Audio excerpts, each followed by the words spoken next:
Makukulong siguro ako dahil sinulat ko ito. Ang mga pari ay hindi dapat kinikwento ang mga sinasabi sa kumpisal. Pero eksepsyon ang taong ito. Kailangan ikwento ko ito kung sino man ang makikinig sa akin. Ilang taon na ako pare at nakasanayan ko na ang trabahong ito. Kaya nung may isang lalaking pumasok sa simbahan at dumiretso sa kumpisalan, hindi naman ito kakaiba. Hindi siya nagpakilala at normal naman yon.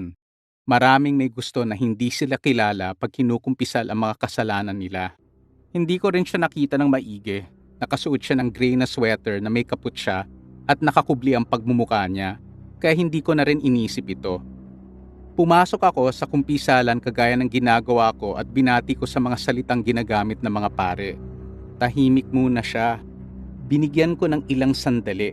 Siguro hindi niya alam magsimula. Kaya pagkatapos ng ilang minuto, tinanong ko na kung ano ang gusto niyang ikumpisal. Ilang segundo ang lumipas bago siya nagsalita. Sabi niya na pumunta siya sa gubat at sinabi niya na dapat alam ko na ang lahat. Yun lang ang sinabi niya na walang detalye, na parang yun ay malaking kasalanan na.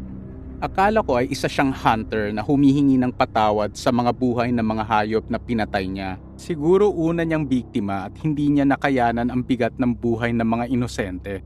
Nagkwento siya tungkol sa isang lote kung saan yung damo ay napakaberde kumpara sa ibang lugar sa gubat. At tungkol sa isang kubo doon. Tapos tumahimik uli siya. Tinanong ko kung bakit ito kasalanan at tumawa na lang siya ng sandali na nakakahindig balahibo. Nakakakilabot yung tawa niya. Hindi na siya nagpaliwanag.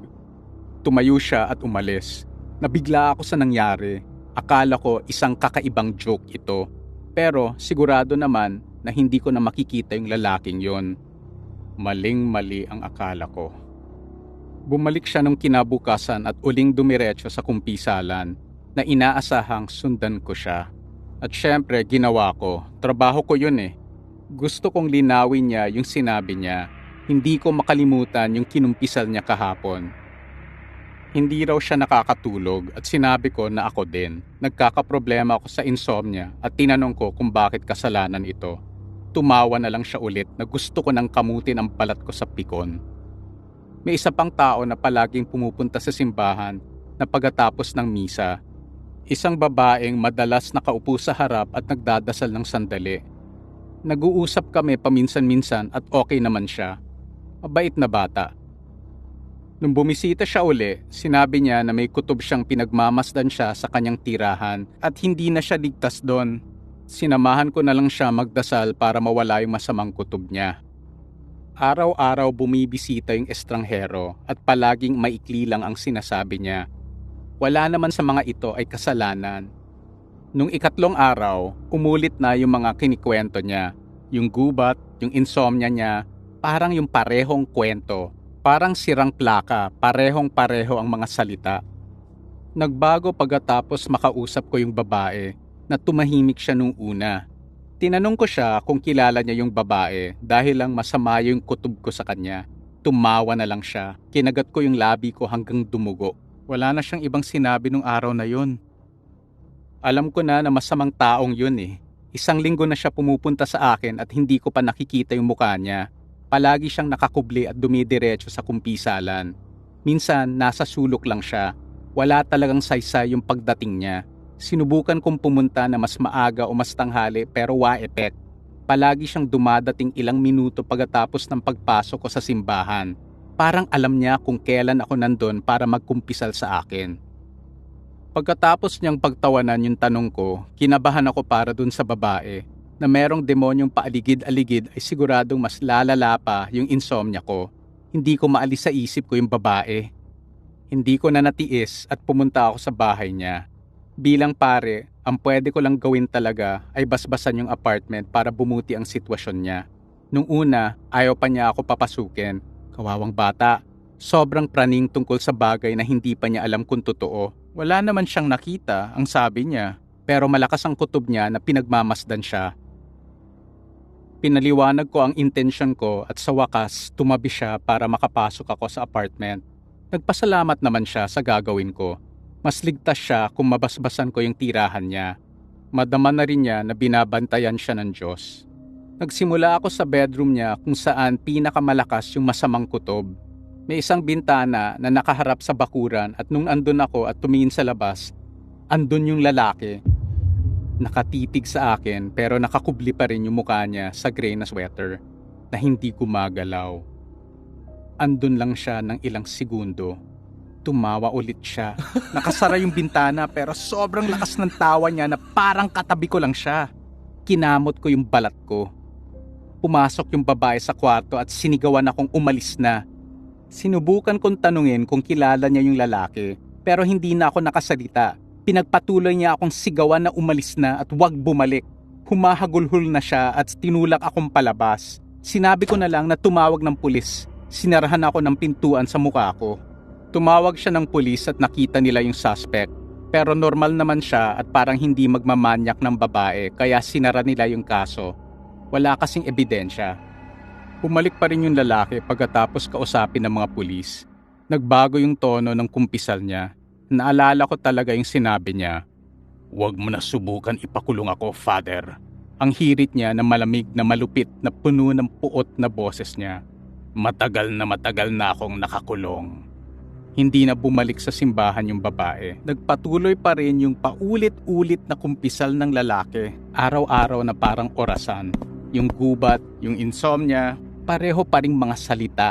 Sinubukan ko talagang mahuli siya na sabay lumabas ng kumpisalan para makita ko na rin yung mukha niya. Pero palaging wala na siya paglabas ko. Pagkatapos ng ilang araw, nagpasya na akong puntahan yung lote na nasa kumpisal ng lalaki. Mas perde nga yung damo dun sa paligid ng kubo. Dinapitan ko na yung bahay. Parang napuntahan ko na ito dati. May masamang amoy na nabubulok. Bubuksan ko na sana yung pintuan nung nahilo ako ng lubha. Nahimatay siguro ako noon dahil nung paggising ko, andun uli ako sa loob ng kumpisalan na nandun ulit yung lalaki. Tinanong niya ako kung kailan ako huling natulog. Wala akong masagot at tumawa siya hanggang diniin ko yung mga kuko ko sa mukha ko hanggang dumugo. Masama yung tama ng insomnia. Nawawalan ako ng malay. Nung isang araw, andun na lang ako nakaluhod sa harap ng altar na may hawak na chalice at mompos kamay na hindi ko maalala kung paano ako nakapunta doon. Pero naalala ko na dadasalan ko sana yung babae at linapit ko yung chalice para makainom. May mali dun sa alak. Napansin ko na lasa siyang bakal. Siguro kinakalawang na yung chalice. Walang bisa yung mga dasal ko. Narinig ko na lang sa mga nagsisimba na yung babae ay nawawala. Alam kong patay na siya at alam ko kung nasaan ang bangkay niya. Pero wala ako ni isang ebidensya at ayaw ko ring masuspetsahan ako. Kaya hindi ko na tinawagan yung pulis. Ang Diyos na yung bahala sa kanya. Hindi siya makakatakas sa parusa. Nag-aantay na sa loob ng kumpisalan yung lalaki isang araw pagkatapos ng balita sa nawawalang babae. Walang senyas na nandun siya pero sigurado akong nasa loob siya. Dapat siguro hindi na ako pumasok at bumalik na lang sa bahay pero yun na yung kapalaran ko at pumasok na ako. Walang pag-atubli siyang nagsalita ngayon. Nakaukit yung mga salita niya sa utak ko. "Gusto mo ba ikumpisal yung mga kasalanan mo, Pater?" Tanong niya na parang nang-aalaska at kampante. Tumahimik ako. Hindi ko alam kung anong sasabihin ko. Wala naman akong ginawang kasalanan. Walang maiinteresan niya. Tinanong ko na lang kung bakit nagkabaliktad yung papel namin dito. Tumawa na naman siya at kinamot ko ulit ng malalim ang mukha ko. Ilang araw pagkatapos nun, may nakilala pa akong isang babae sa simbahan. Nakikita ko siya sa bawat misa. Hindi naman kami nag-uusap pero magalang naman siya sa akin. Hindi siya umalis pagkatapos ng huling misa at kinumusta ako. Nag-aalala siya dahil sa malalim at duguan na mukha ko. Di ko rin naman pwede sabihin ang totoo kaya wala na akong sinabi. Mabait naman siya at sinabi niyang hindi ko kailangan ikwento. Sabi niya na andun lang siya pag kailangan ko ng kausap. Hindi pa rin nagbago yung sitwasyon dun sa lalaki. Inaantay pa rin ako araw-araw at inuulit yung tanong niya. "Gusto mo na bang ikumpisal ang mga kasalanan mo, Father?" Palagi niya akong tinatawanan at kinakamot ko uli yung mukha ko ng duguan hanggang may magsawa ang isa sa amin at umalis. 6 na linggo na, hindi ko na alam kung anong gagawin ko. Hindi ko maalala kung kailan ako huling natulog. Yung tawa niya ay yumayanig sa ulo ko, na yung balat ko ay duguan na may problema na ako alisin yung dugo sa mga damit ko. Gutay-gutay na yung paboritong sweater ko. Sabi ko na nga ba na hindi na dapat ako pumasok dun sa kumpisala na yun eh.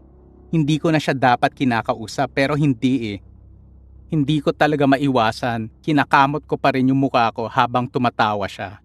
Siguro nga ay dapat ikumpisal ko na yung mga kasalanan ko. Kung alam ko lang kung anong gusto niyang marinig. Tigil na ako. Baka meron sa inyong alam kung paano siya paalisin. Marami pa akong gagawin. Malapit na yung susunod na misa at wala na kaming mompo. Kailangan ko na kumuha pa.